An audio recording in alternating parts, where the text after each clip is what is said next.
मेरे लिए, मेरे सभी साथियों के लिए छत्रपति शिवाजी महाराज ये सिर्फ नाम नहीं है। हमारे लिए छत्रपति शिवाजी महाराज ये सिर्फ राजा महाराजा राजपुरुष मात्र नहीं है। हमारे लिए छत्रपति शिवाजी महाराज आराध्य देव है। महाराष्ट्र में छत्रपति शिवाजी की प्रतिमा ढहने पर प्रधानमंत्री नरेंद्र मोदी ने शुक्रवार को जनता से माफ़ी मांगी।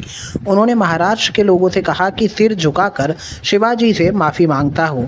पीएम मोदी ने कहा कि मैं उनके चरणों में अपना सिर झुकाकर आप सभी से माफ़ी मांग रहा हूं।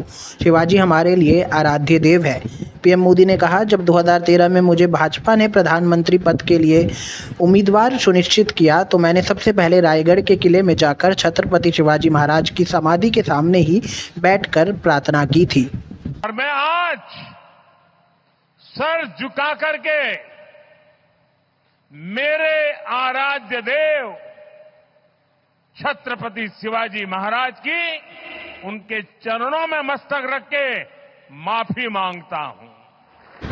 हालांकि इस पूरे मामले पर विपक्षी दल कांग्रेस, शरद पवार की एनसीपी और उद्धव ठाकरे के नेतृत्व वाली शिवसेना राज्य सरकार और केंद्र की मोदी सरकार पर हमलावर बनी हुई है।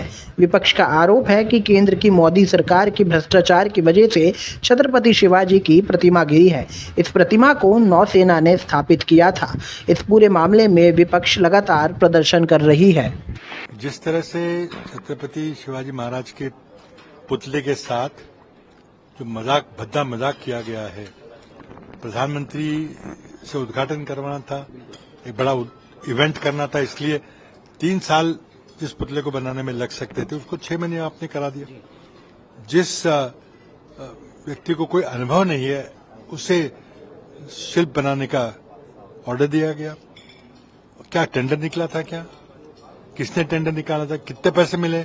कुछ खबरें आ रही है कि जो आपटे करके जिसने स्टैच्यू बनाया है उसे शायद 25-26 लाख रुपए दिए गए, लेकिन कॉन्ट्रैक्ट में 38 करोड़ का खर्चा आया है। महाराष्ट्र के पालघर में वाधवन पोर्ट के शिलान्यास के बाद एक सभा को संबोधित करते हुए प्रधानमंत्री मोदी ने कहा, हमारी संस्कृति अलग है। हम भारत माता के महान सपूतों, इस भूमि के वीरों को गाली नहीं देते, उनका अपमान नहीं करते।